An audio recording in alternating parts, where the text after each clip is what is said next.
देश की राजधानी दिल्ली में अवैध रूप से बांग्लादेशी रह रहे हैं और उनको गिरफ्तार करने के लिए अब दिल्ली पुलिस ने एक बड़ा अभियान छेड़ा है, जिसके तहत साउथ दिल्ली से 11 लोगों की गिरफ्तारी की गई है, जिसमें 5 बांग्लादेशी हैं और 6 भारतीयों को गिरफ्तार किया है, जो अवैध रूप से फर्जी दस्तावेज तैयार करके बांग्लादेशियों को दिल्ली में रहने में मदद कर रहे थे। दरअसल जो साउथ दिल्ली की संगम विहार पुलिस है, वो एक सेंटो शेख नाम के व्यक्ति की मर्डर की तफ्तीश कर रही थी और जब वो संगम विहार के इस घर में पहुंची तो यहां से बांग्लादेशियों के भारत में रहने का खुलासा हुआ। ये वो घर है जहां पर सेंटो शेख नाम का शख्स रहता था और ये ही वो शख्स है जो बांग्लादेशियों के फर्जी तरीके से दस्तावेज, आधार कार्ड, पैन कार्ड और जन्म प्रमाण पत्र सहित तमाम जो दस्तावेज है उनको तैयार कराता था और उन लोगों को यहां बसने के लिए जगह भी मुहैया कराता था।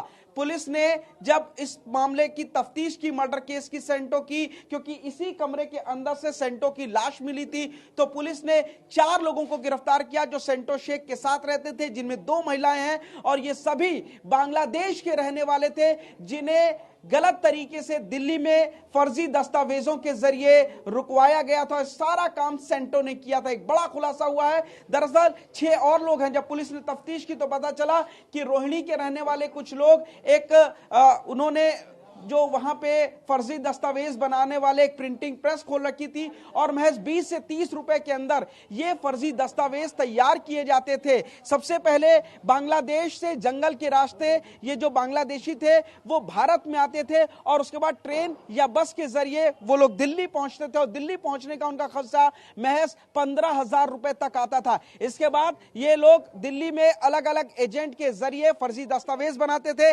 इनमें से एक ये सेंटो शेख था, ये फर्जी दस्तावेज बनवाता था और यहां पर जो महिलाएं और लड़कियां होती थी उन लोगों को जिस्म फरोशी के धंधे में भी ढकेला जाता था।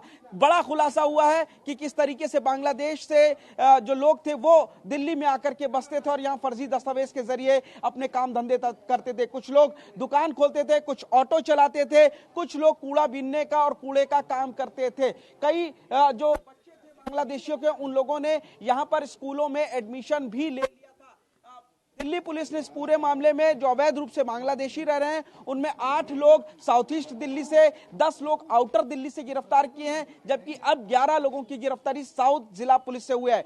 जबकि 1500 से ज्यादा ऐसे संदिग्ध लोग हैं जिनके दस्तावेज पुलिस को फर्जी रख रहे हैं, जो सस्पेक्टेड हैं। पुलिस को शक है कि ये सभी लोग भी गलत पहचान पत्र के जरिए यहां दिल्ली में रह रहे हैं। अब एक बड़े नेक्सस को खंगालने की तैयारी की जा रही है। बीजेपी इस पूरे मामले में आक्रामक हो गई है। आम आदमी पार्टी के ऊपर आरोप लगाया जा रहा है कि आम आदमी पार्टी मदद कर रही है बांग्लादेशियों को दिल्ली में बसने की, उनको फर्जी दस्तावेज मुहैया कराए जा रहे हैं ताकि उनके वोट बढ़ सके। फिलहाल पुलिस का कहना है कि यह बड़ा सिंडिकेट है। जिस तरीके से बांग्लादेशी आकर के भारत और खासतौर से दिल्ली में बस रहे हैं, इनमें से ज्यादातर के आधार कार्ड असम के और पश्चिम बंगाल के हैं। अब पुलिस उनके आधार कार्ड के एक नोट डिटेल को नोट कर रही है और जो एड्रेस उस आधार कार्ड में वहां पर पे भी जाकर के वो उस डॉक्यूमेंट की तस्दीक कर रही है। जो लोगों के दस्तावेज गलत हैं उनको FRRO को भेजा जा रहा है और उसके बाद उनको बांग्लादेश में डिपोर्ट किया जाएगा। फिलहाल दिल्ली पुलिस अवैध रूप से दिल्ली में रह रहे बांग्लादेशियों के ऊपर एक बड़ा शिकंजा कस रही है। कैमरामैन अमित और शहनवाज के साथ पुनीत शर्मा, TV9 भारतवर्ष, दिल्ली।